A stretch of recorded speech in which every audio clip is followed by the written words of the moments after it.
एक छोटे से गांव में एक मेहनती किसान रहता था।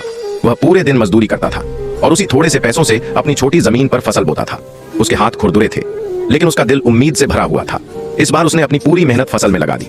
उसने खेत तैयार किया, बीज खरीदे और सही बारिश का इंतजार करने लगा। लेकिन अचानक एक भयंकर तूफान आ गया। बारिश ऐसे बरसी जैसे आसमान उससे नाराज हो। उसकी पूरी फसल बर्बाद हो गई। खेत की मिट्टी कीचड़ और पानी में बदल गई। किसान घुटनों के बल बैठ गया, आंसू उसके चेहरे पर बहने लगे। वह बोला, क्यों? हर बार मेरे साथ ही ऐसा होता है। वह पूरी तरह टूट चुका था। उस दिन वह चुपचाप घर वापस लौटा, लेकिन दरवाजे पर उसकी छोटी बेटी ने पूछा, पापा, अगर आप हार मान गए तो मुझे कौन सिखाएगा कि कभी हार नहीं माननी चाहिए? उसकी यह बात किसान के दिल में बिजली की तरह लगी। उसने अपने आंसू पोंछे और हल्की सी मुस्कान दी। तुम सही कहती हो, मैं रुक नहीं सकता।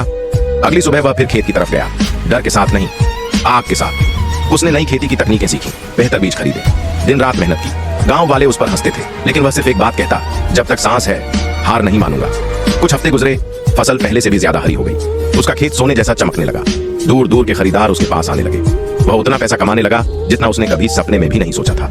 जो लोग उस पर हंसते थे वही अब उसकी तारीफ करने लगे।